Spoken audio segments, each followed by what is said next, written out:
So we're lucky to have Brandon Weichert back with us. I was able to snag some of his time. Brandon, thanks, man. Appreciate you coming on. Yeah, thanks for having me as always. So let's start with Russia. We were just talking before the show, and there's this report of some British officers possibly being targeted in some type of commando hit on somewhere in southern Ukraine that allegedly pulled some NATO officers out. What are you hearing on this? Yeah, no, it's all I'm hearing are unconfirmed reports from Ukrainian affiliated bot type accounts and NATO, the NAFO, type accounts who are the biggest idiots in the world.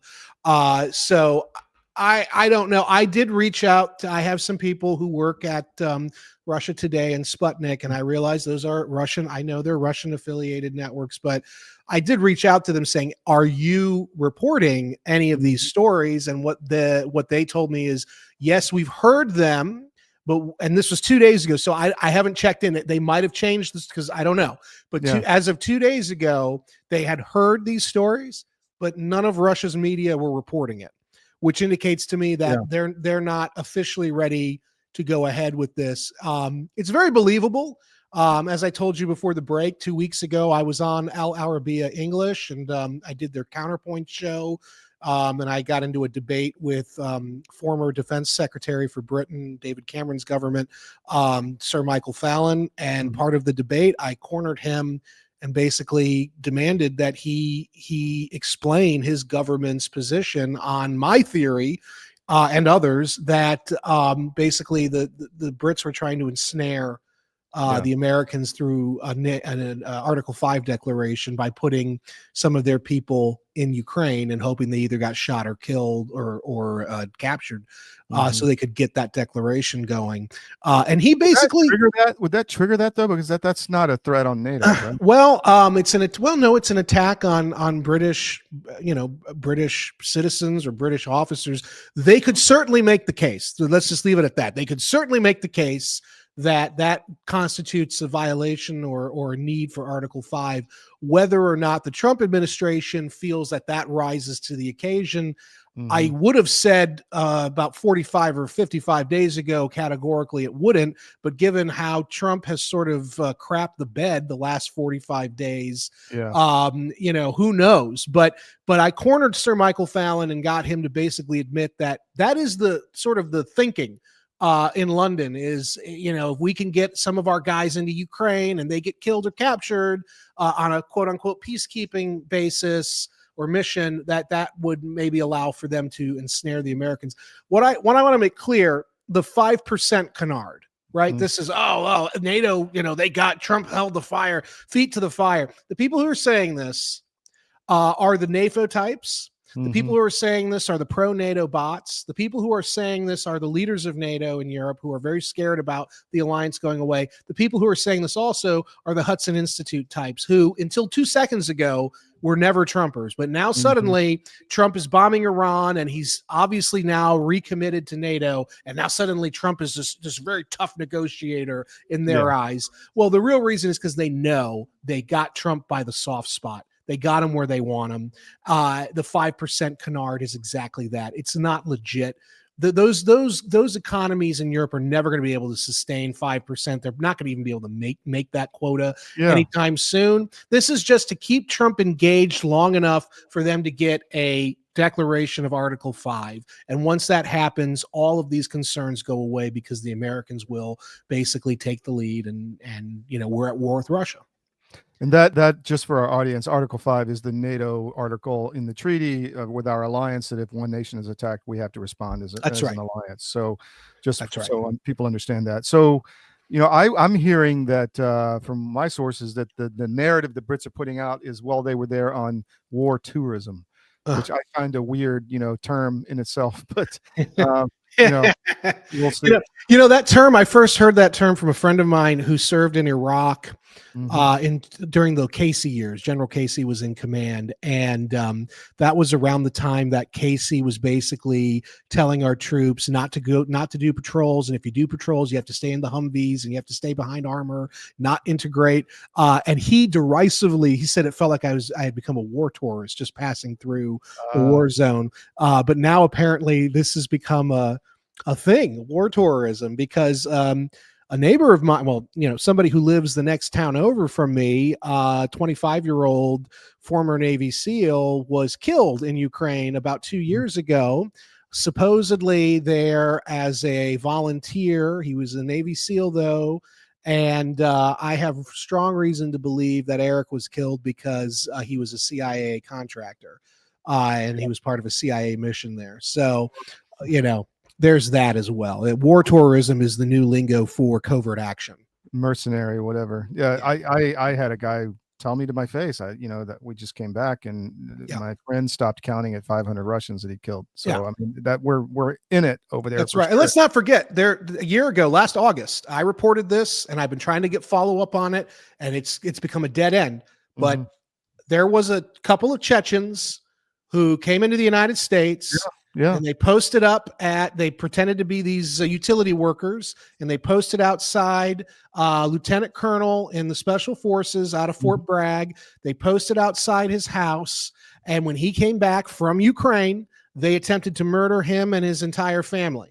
And that was specifically, it was Chechens, and the Chechens are basically the bagmen for the Putin government. They're their military. So a hit was put out on our special forces guys because of and it was a psychological warfare unit related to Fort Bragg Special Forces. So whatever our guys were doing over there in Ukraine came back home. Now, luckily, that guy, the lieutenant colonel, detected the intruders on his property, and he was able to kill them, or killed one. The other one the other one got away. But the point is, we are clearly not just passive observers in this conflict. So true. What about Russia? The tweets we talked about. I mean, it's getting a little scary with the nuclear saber rattling, is it not? It's getting especially stupid. It is, I have an article that came out at the National Interest about a day or two ago. And basically we went with the title, When Two Windbags Collide. And it was Medvedev versus Trump, because Medvedev is Dmitry Medvedev, who's currently the deputy, I think he's the deputy national security advisor for the Russian Federation. He was briefly the president of Russia during Obama's first term. He's considered very much to be a mouthpiece of Vladimir Putin, informally and formally at times. But Medvedev is seen generally as sort of this kind of gonzo figure. He tweets really nutty things on Twitter. He's been threatening total nuclear war pretty much since the second week of the Ukraine war. This is kind of par for the course for him when he issues these threats every few weeks. And he again issued a similar threat against Trump, using the N-word, as Trump says, nuclear. And Trump apparently didn't like that. And his response was to announce that we were moving to nuclear submarines into Russian territory, or near Russian territory, obviously an attempt to threaten them. The whole thing is ridiculous. Two nuclear submarines. We have subs on nuclear triad on alert all the time, right? Well, that's the thing. John Bolton's not my favorite person, but he did sort of kind of get me laughing, because he said on CNN the other day after that was announced, he said, clearly Donald Trump doesn't know anything about the nuclear triad, because we have subs rotating in and out of Russian territory. That's what Putin said. Right. And frankly, the Russians do it to us too. They come in under the Arctic, and they post up 25 miles outside the coast of the US, and they just chill out. And they, look, I live in Florida. What was it, on last Friday or Monday of this week? Yesterday, I can't remember. It was in the last 5 days. 2 Russian submarines and a Russian warship conducted nuclear missile drills, 60 miles off the coast of where I am right now in Florida. So, this is sort of normal. What Trump did was he highlighted this thing publicly. He therefore made the Russians publicly have to go into a defensive crouch. And now my reporting coming out, they're editing the piece right now, so it'll be either later this afternoon or tomorrow. They're going to be at the National Interest releasing my next report on the Moscow government has been apparently in secret negotiations, not so secret anymore, with Caracas in Venezuela to base a handful of the Oreshnik hypersonic weapons in Venezuela in retaliation for what Trump is doing with the nuclear submarines. And again, it's very key here. It's not that the action of putting those submarines is causing this. It's the fact that we highlighted it publicly as sort of like we're banging our chests. Well, that's going to force the Russian strongmen to basically retaliate publicly. And this could have a very significant permanent negative impact on U.S. national security in our own hemisphere. Furthermore, it is a highly destabilizing move, none of which would have happened or even been talked about happening had Trump not opened his big fat mouth on this issue. Well, they also pulled out of some. I'm not the expert on the. They pulled out of some treaties, right, this morning or yesterday. Yeah. So, and I'm working on that piece right now, actually.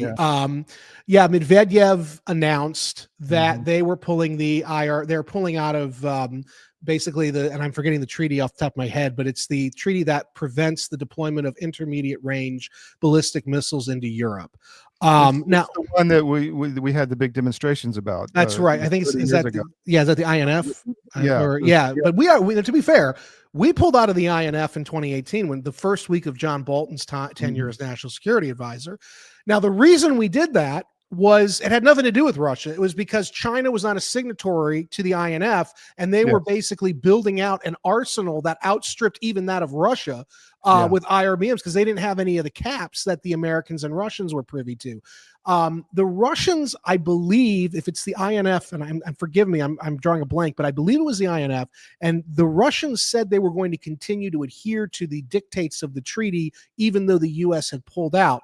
Well, now the Russians are fed up. And I want to make something clear because the American people don't really understand who we're up against, okay? Putin and his team, they're traditional Russians in the sense that these are masterful strategists. They are masterful chess players. Now, what is one thing that Sun Tzu tells his audience to do? To provoke your enemy into ire in order to get them to make stupid moves. Okay, well, Medvedev comes out and he makes this statement that annoys Trump, which then forces Trump into this blusterous, this boisterous response, which then prompts the Russian government in response to that to say, you know what, we're officially downgrading our commitment. We're out of the INF. We are now going to be able to freely, at will, deploy IRBMs into Europe. The real goal was to get that on the table, to get IRBMs in Europe. I believe they tricked. I think they played Mr. Trump quite brilliantly by having their attack dog Medvedev come out and say something, knowing full well it would put Trump into this braggadocious. Is Trump writing these tweets? I mean, the posts? I mean, who's doing that? So Natalie is writing the tweets. Natalie, the blonde from OAN, Natalie Harp, I believe. Natalie is writing the tweets, I believe. Interesting. He dictates them out. To be fair, he does dictate most of those truth bombs. But it's Natalie, I believe, who's still right. I know she was during the campaign. But you have to understand, Natalie herself, she's a sweet girl, but Natalie is she is not known for her foreign policy acumen. Let's just put it at that. And she trends toward the conspiratorial, and therefore, you have basically a 24 or 5-year-old writing these tweets. There's a lot of other rumors about her as well and him. But anyway, the point is that the Russians, I believe, completely tricked Trump into creating the conditions that would allow for them to justify, however tenuously, their now movement of these IRBM systems. I believe they're moving them into Belarus. So look, this is all part of this is the final ensnarement of Ukraine. If Trump's stated aim was to save whatever he could of Ukraine and to stop the killing, the last 45 days has been just the opposite. He is now ensuring. I keep making the point. He keeps saying we got to stop the killing. Well, dude, you can stop the killing today. Stop sending the weapons. Right. Nobody dies. That's it. And that's the thing. I still talk to the certain people in Russia still, and the people I've been talking to for many years say the same thing to me now that they said during the Biden regime, which is, if you're really serious about getting a negotiation or even trying to get negotiations going, you've got to at least temporarily freeze all weapons and support going in to Ukraine. And it's the one thing Trump refuses to do. And he could, you're right, do it tomorrow. He could say, I'm done.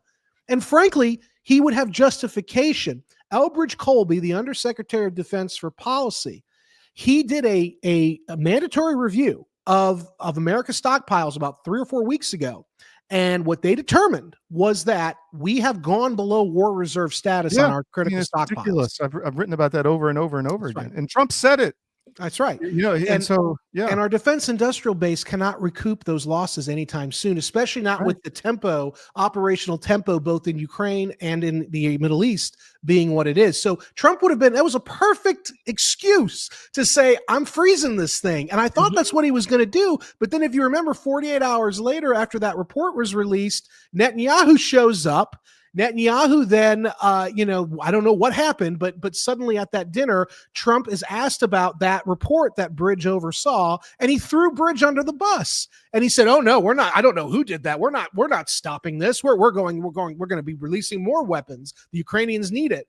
So this is a guy who, is right after he met Netanyahu, and I have heard from certain people who are convinced that Mossad is part of the coalition to support Zelensky, and this is a Mossad operation. I don't know if that's accurate or not, but it's definitely very odd. Why would he meet with Netanyahu? And it was like a switch. It was like a switch. It was like somebody sat him down and said, "Hey, remember that Epstein stuff? You were friends with him for like 20 years. There's some stuff we have on you. You better start playing. You better start playing the way we want you to."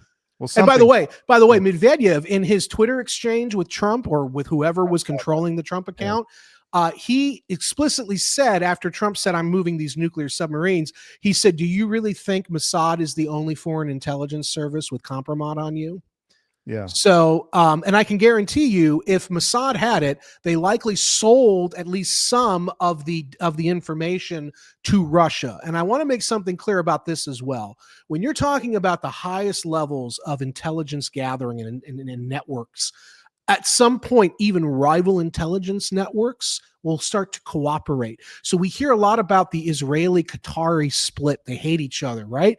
Well, I know for a fact from people involved that since 9/11, Israeli intelligence has been cooperating with Qatari intelligence to gain compromising blackmail on American business, military, and political leaders who sweep through the Middle East as part of their job.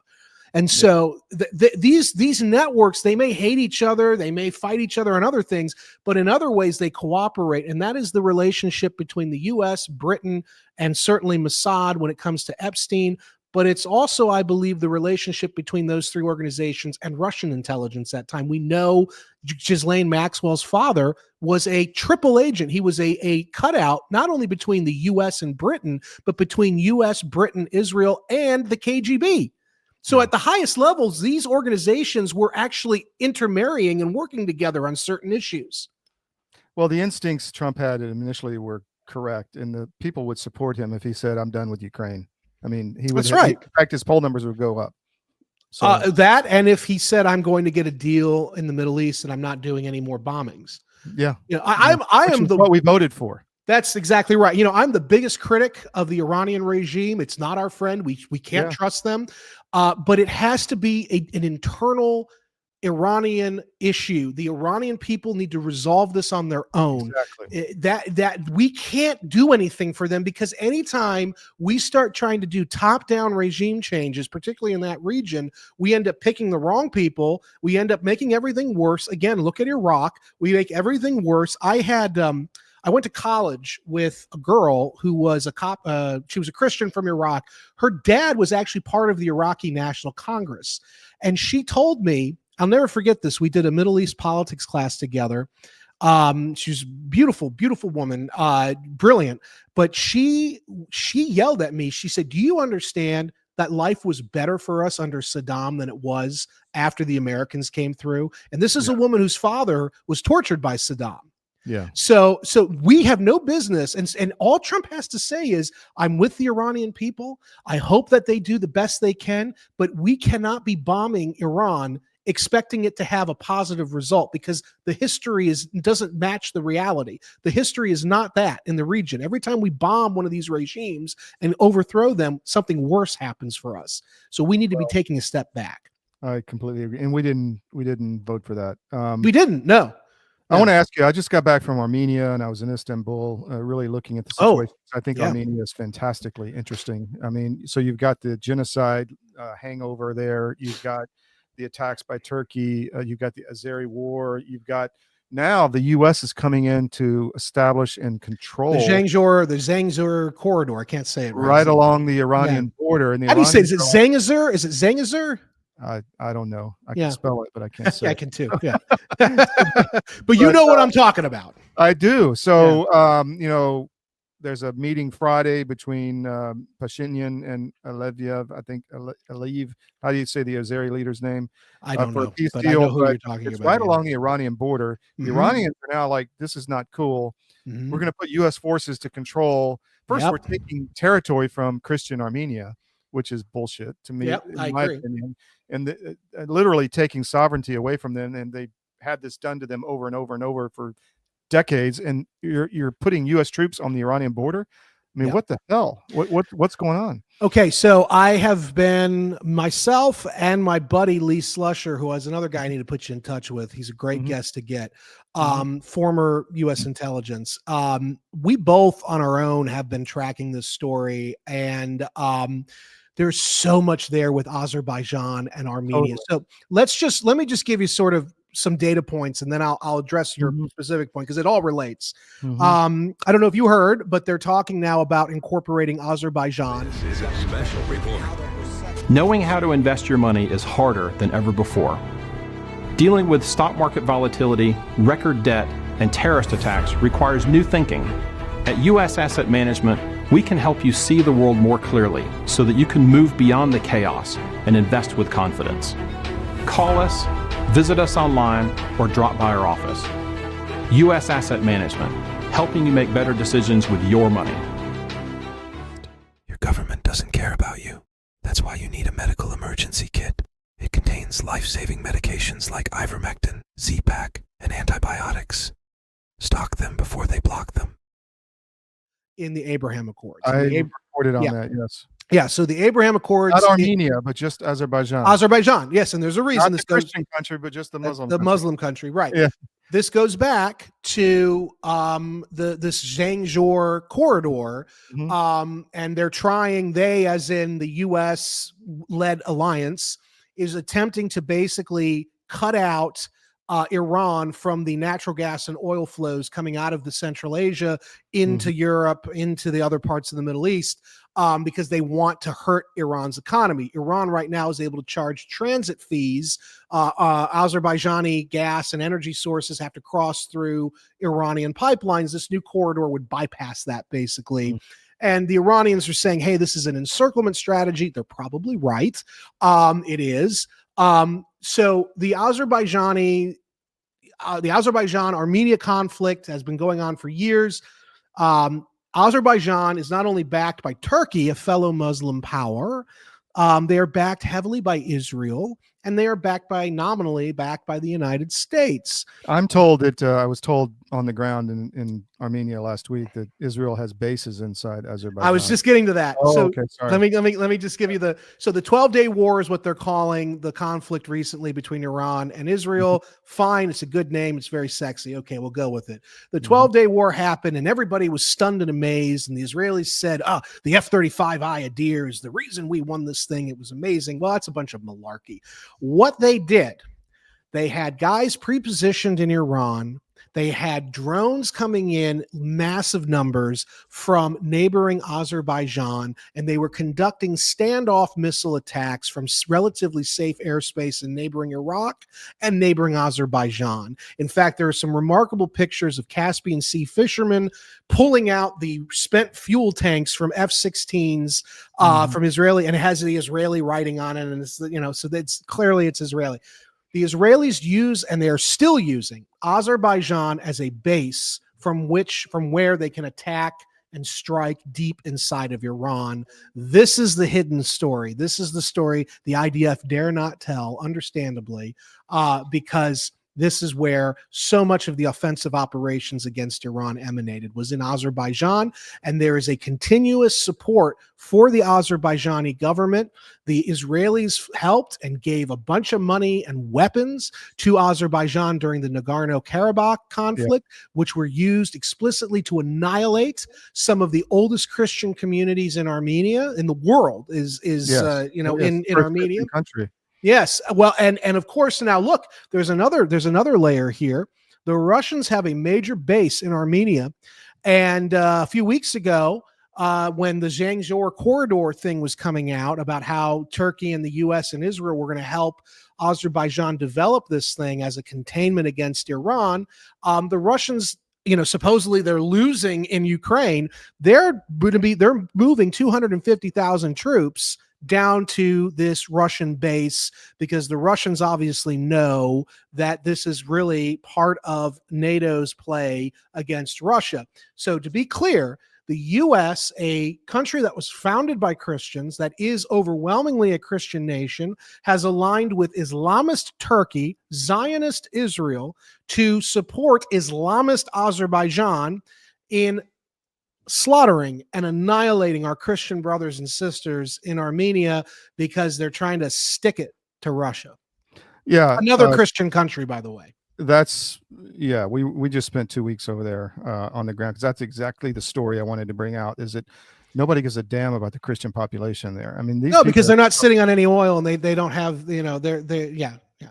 And I am told with sources in Armenia that we developed that Pashinyan, the leader, the prime minister of Armenia, essentially sold the war to Azerbaijan, kept the war going. They had a peace deal. Russian troops were in Artsukh, all up there as peacekeepers. And then Pashinyan kept breaking the ceasefire, because he was getting something for the globalists that they wanted to keep the war going so that the Christians would be kicked out.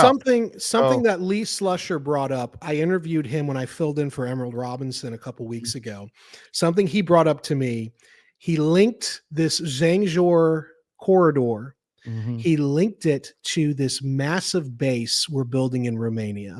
Yes. And he said that there is a direct connection between Zhangzhou and that base, the base that we overthrew the Romanian presidential candidate to ensure we would get. It's not just about having drones on the Black Sea. That's part of it. This is about creating an economic corridor that we completely control, pulling Central Asian energy sources out of Central Asia, weakening Russia's position there, bypassing Iran, and bringing it in to Europe directly. I think you're exactly right, because the corridor goes from mainland Azerbaijan to the exclave on the other side of Armenia, right along the Iranian border. But I mean, we're going to continue this. I mean, nobody's talking about the Christian population, so we just started. Well, nobody cares. I mean, look, nobody cares. I mean, look, the bottom line is whether you're looking at Christian populations in Gaza, whether you're looking at Christian populations in Armenia, they're not sitting on. They're not. Syria as well. Of course, Syria as well. Yes, they're not sitting on lucrative property, and if they are, they're not exploiting it, or they don't have the capacity to exploit it the way that, say, the Muslims exploit their oil sources, which means they're easy targets for these ravenous other religions that really hate Christianity. I brought this up with Dr. Scheuer this morning, and I'll bring it up here.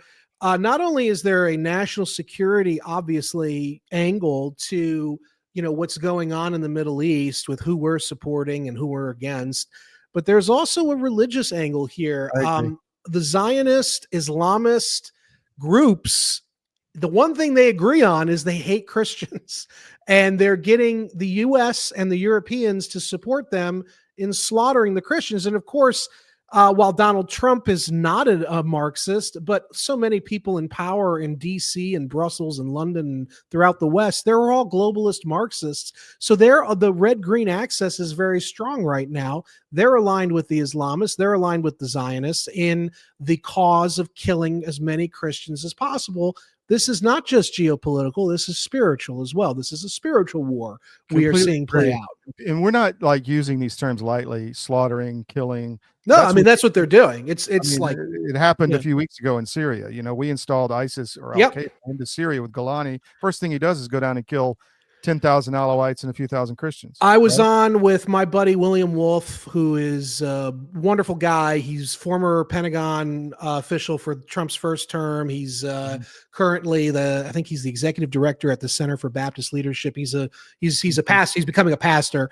And I was on in December, right when the overthrow of Assad was happening, and he had me on to talk about what I knew about what was going to happen. And I said verbatim, everything that's happening today. I said, Jelani's going to come in. They're going to do the Arafatization of Jelani. They're going to put him in a nice suit, John Phillips of London, and they're going to make him out like he's this, intellectual poet type. This is what they tried to do also to Castro initially.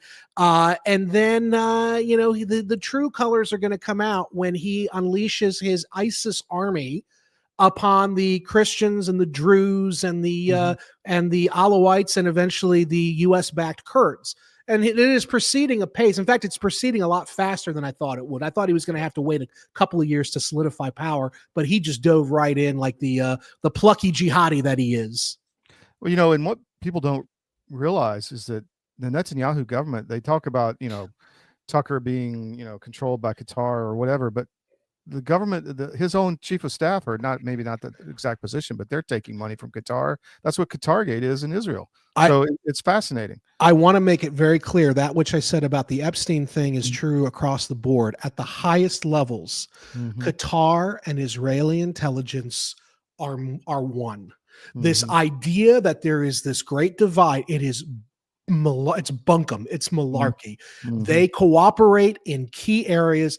Look, there are people in Israel I absolutely adore. I think Caroline Glick she's wonderful. I love Caroline Glick.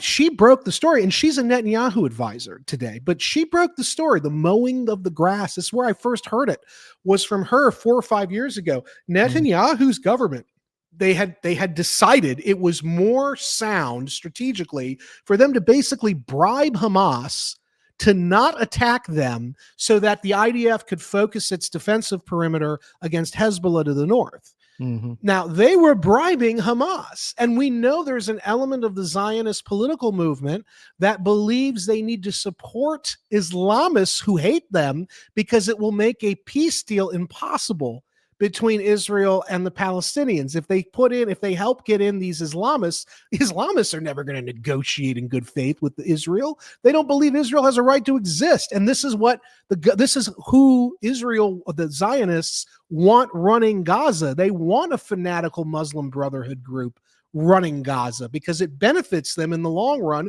because they never have to worry about a negotiated settlement, because as we just saw recently, Hamas doesn't do negotiations. Where do you see the Gaza thing going? I mean, to me, it's either Israel just removes them all and ethnically cleanses the area, or we have war for the next 20 years. I mean, what do you think? Well, the biggest issue here is I'm just going to set aside, ethnic cleansing or whatever. I'm going to talk about logistics here. The biggest problem here is there's simply not enough troops and equipment available to the IDF for them to achieve their unstated objective. They simply are not going to be able to push all of those Arabs out of the Gaza Strip. They don't have the manpower. They don't have the money. They don't have the time. And Netanyahu, one way or the other, his days as a leader are coming to an end. I seriously doubt his successor will be interested in continuing this aggressive campaign. This campaign and the campaigns, again, I want to make it clear, Israel had a right to, they were right to go in initially after 10/7. They were attacked. It was a brutal attack. I get all that. They were right to do that, just like we were right to go into Afghanistan after 9/11.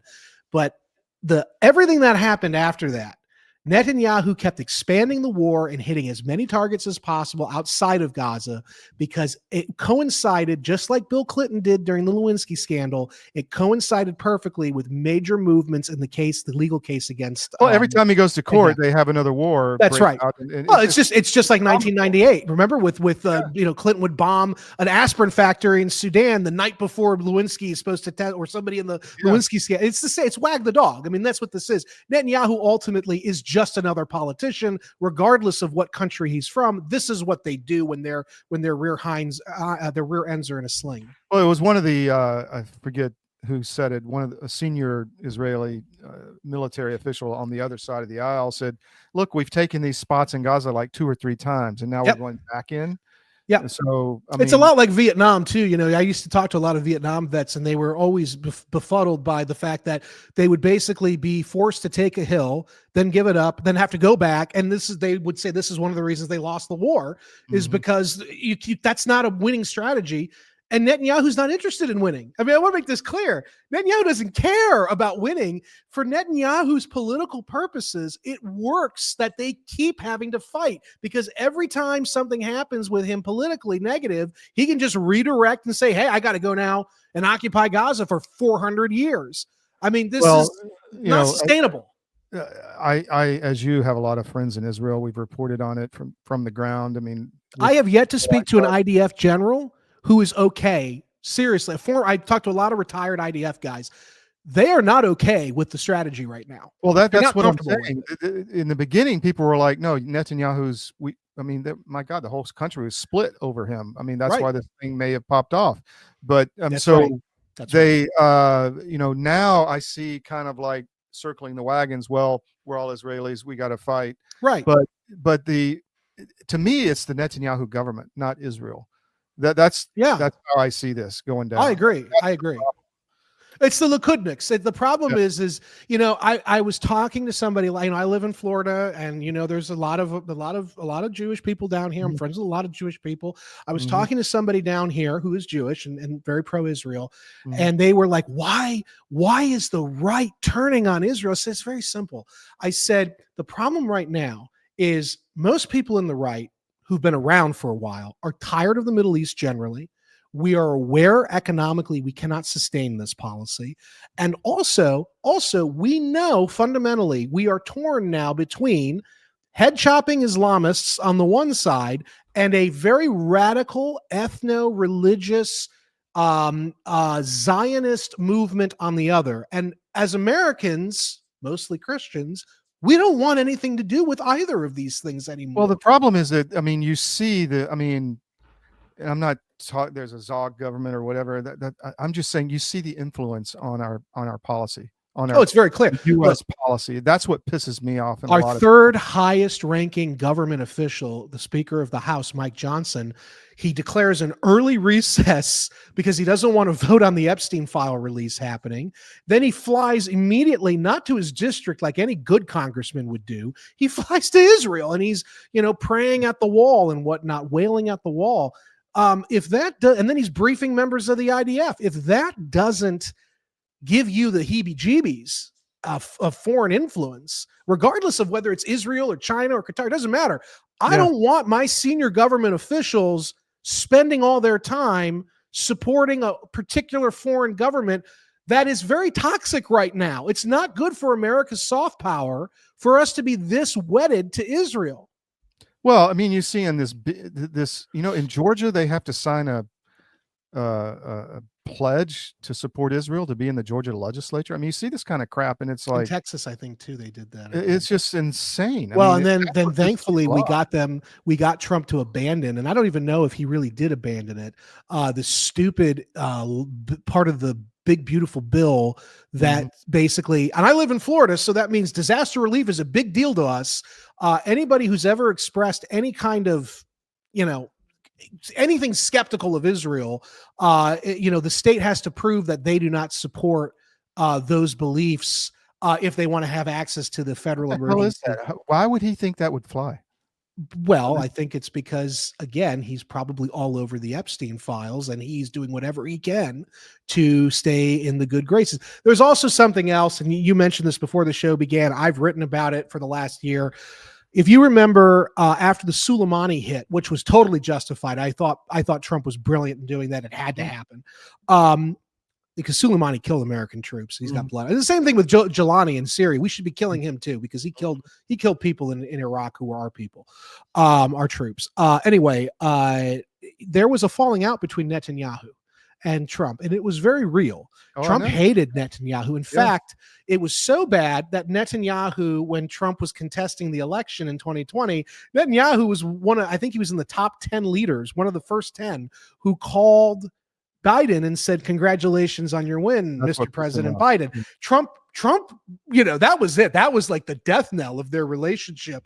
But then something happened with Miriam Adelson, who, her husband, I always had a fondness for. He was a real, Shell Addison is a legend in Las Vegas, and he's an icon in his own right. But his widow is Miriam, and she's, and he was a Zionist too, but she's like the real Zionist. And Miriam basically dangled, I think it was $100 million or $200 million in front of the Trump campaign in July or June of 2024, and set the condition that if you want this money, you need to have a sit down at Mar-a-Lago with Netanyahu and his wife. And furthermore, you need to basically promise us you will be unapologetically pro-Israel no matter what the Netanyahu government does. And Trump took the deal because he saw the money and that's what he wanted. That is also in effect. He basically his presidency on some level was bought and paid for by Miriam Adelson. I think that's the deal. I even said before that. Yeah, I know you did. There's a deal to like take on Iran to get elected. Which again, I don't mind. I can get by with that. Right. I can handle that. But I can too, as long as it's a containment and deterrent strategy, the strategy I outlined in my book, The Shadow War. I made it very clear in my book, any attempt to trigger a direct conflict with Iran would end in disaster. The policy of the Abraham Accords originally, because I was a consultant. I consulted Jared and Avi when they were coming up with this with Pompeo. I was one of the first guys that got to talk to them and gave them some inputs on this. Now, it's changed since then, but when it was first formulated, the idea was we're going to kind of create, not exactly, but sort of a mini NATO for the Middle East where the Israelis and the Sunni Arabs would work together. We would help them work closer together. They would do trade deals with each other to bring each other together. They would do arms and mutual defense, whatever. It would create an alliance to contain and deter Iran's rise so that we could take a step back and focus on other parts of the world. It has since changed. It's no longer this sort of defensive, deterrence-minded containment strategy like what we did with the Soviet Union. It's now gone into full-blown rollback with America on the hook. And that's the problem. That's the problem. What really pisses me off also is all these contractors in Gaza and elsewhere. They're looking to put them in Armenia. I mean, that's insane to me. Talking about sitting ducks for targets, for hostages, give me a break. Well, and also it sounds like there's some violations going on the Big part time. of the I don't even know how American companies are getting permission to do business there like that. I don't know. I don't know why that's being allowed. I mean, somebody's making a lot of money. That's well, yeah. That's the issue here. But talk about draining the swamp. You want to start draining the swamp? Go after all the contractors first. That's the low hanging fruit. Yeah. That's the easy thing to do, right? Trump won't touch that with a 10-foot pole, though. Yeah, it's frustrating, man. So all I can do, I think, is just continue to highlight what's going on so that people understand and Agreed. Pressures can be applied politically. Hey, look, we got him to abandon this federal disaster relief thing. And that was explicitly because MAGA people, and I was on the small end of that, but I did have a role in that. We spent the last 48 hours pressuring the hell out of everybody we knew in the Mar-a-Lago crew. And he does seem to have backed off from that. Okay, good. So the only good thing about Trump consistently is he is very sensitive to pressure from his team and the media, but particularly from the MAGA crew. If he senses he's losing the MAGA crew, usually he will reverse course.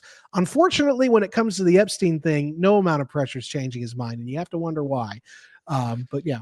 Yeah. So I think we had a part in this Armenia thing. We were over there, we're reporting. I got a call from somebody close to Trump and like, great work. We're going to try to push this. And then all of a sudden they have a peace deal this Friday with them in the White House. I'm hoping that even, a small, not insignificant company like us can make a difference if you get out there and get on a story like that. The real problem is going to be the rights of the Christians in Armenia is running up against the realities of geopolitics, and you have three very different actors: Turkey, Israel, the U.S., all aligning to basically destroy the Christians because they're in the way. Basically, they're in the way of this Zangezur corridor, and that's a big problem. It's a huge problem, And I went to Istanbul, and I'll just real quick. I mean, that was the capital of the Eastern Christendom, and of course, and the Hagia, was it the Sophia Hagia? And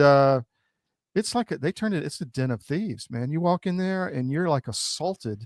Yeah, I mean, it's a working. It was actually better under Ataturk. It was actually better as a museum.